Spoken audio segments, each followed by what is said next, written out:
Zazen on a daily basis, sitting on a daily basis, even just a short amount of time, is more valuable than sitting a long session, a long intensive period, and then not sitting regularly, daily.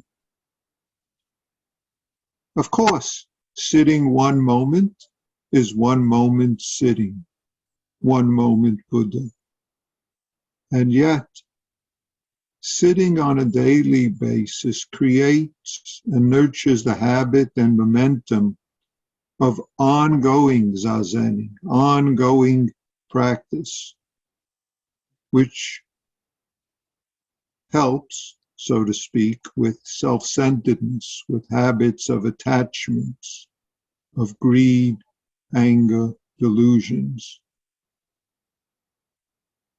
I have encouraged many of you to find ways to practice throughout the day, ways of zazening throughout the day in the midst of your daily activities. Thus, your whole day is ongoing zazening. Your whole life is ongoing zazening, within which you do various activities, so-called other activities, work, family life, study, play, so forth, including formal zazen, formal service, study. Our whole life is our practice. Of course, each of us must practice with the arising attachment, arising habits of attachments, reactive tendencies that occur as our life, must study the self-centeredness as it arises for us, the attachment beliefs that are strong and significant in our life, the attachment reactions that in some ways almost seem to take over. And we must find for ourselves what works for us to support us, to nurture our skillful practice with this. When I was young, I would regularly go shopping on my way home from morning prayers or on the way home from school. And we were fairly poor and we didn't have anything like credit cards and we didn't even have checkbooks. So we would always use cash. Or in some stores we actually had accounts. So we had a family practice that when we came home from shopping, I would give my mother the change, and if there were a few pennies, I would put it into, or she would put it into a little box that we kept for charity, and then when that accumulated, we would give it to various charities.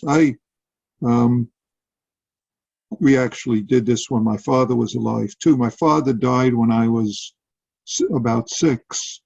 In fact, today is the anniversary of his death. So he died, I was 6, and he had been sick the year before. So we were very poor, and after he died for many years, we lived on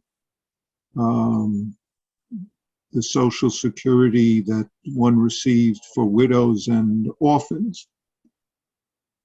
But nevertheless, we had a family practice of once a week, giving a certain amount, not very much. In those days, sometimes it was 18 cents, sometimes it was 36 cents, a small amount of money into the charity box, and then when we came home from shopping, if there were a few pennies. In a way, this was our family practice, but this also grew out of traditional Jewish practice that was explained by a famous Jewish sage. He was Maimonides in the 12th, 13th century in Spain and then in the Mediterranean. He's also known as the Rambam, and he encourages people to give charity on a daily basis, if at all possible, rather than a big amount at one time, because he talked about it as helping to break the natural will to be stingy and to, in a sense, replace it with the habit of generosity. This is one of the stinginess or greed is one of the tendencies that we as humans have. And this manifests in all aspects of our life, of our delusions, which are manifested, as we know, as we all have sensed, in greed and anger in different forms, of manifested in fears and harming. All sorts of ways we create trouble, of dualism of self and others, dualism of our life, ideas of gain and loss, which then leads to all sorts of trouble. Gain and loss. And yet the Heart Sutra reminds us no gain, no loss, no end to gain, and no end to loss. This is fundamentally what our life koan is. Dealing with all of these so-called internals, so-called externals.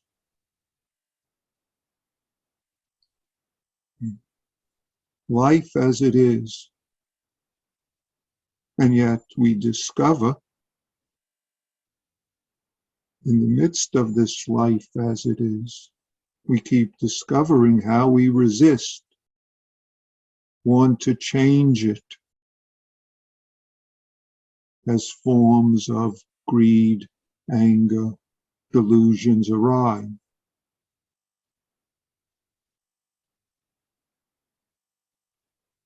We don't want it to change in certain ways, and we want it to be other ways. And we can fill in the ABCs because these all arise in the ongoing moment, and our reactions to them, how we feel and don't feel about them, how we, when we are caught up by the reactions to physical conditions, to mental states, to emotions, to so-called externals, internals, to the abouts of self and abouts of others, how we create difficulty, how we create hindrances, despite the fact, as the Heart Sutra reminds us, of seeing clearly, no hindrance.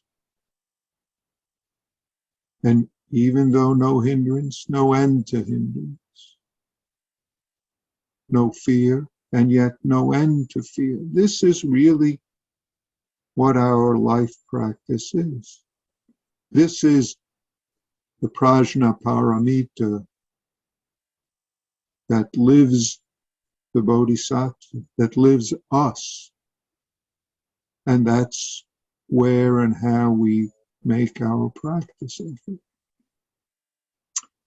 Joko says, practice is always feeling that self-centered push that we have about our life. That incessant drive to make ourselves happy and content, to make ourselves free from all sorts of troubles.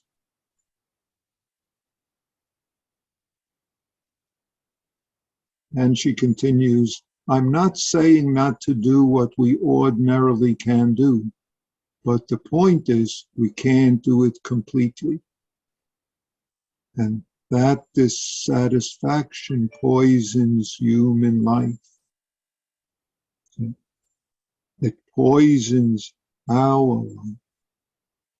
We poison our life and poison the life of others if we entangle and believe and act out that dissatisfaction.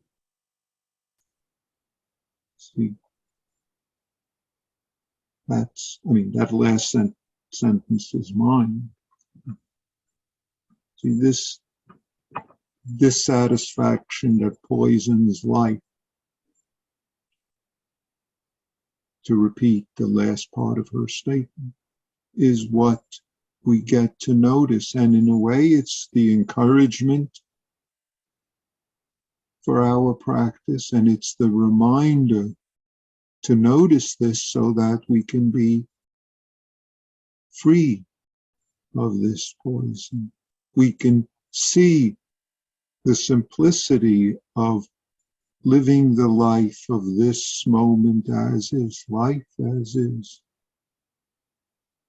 Being just this, no hindrance, no fear. Being the Prajnaparamita that you are, that we are, that everyone we encounter is. Thank you for your ongoing practice.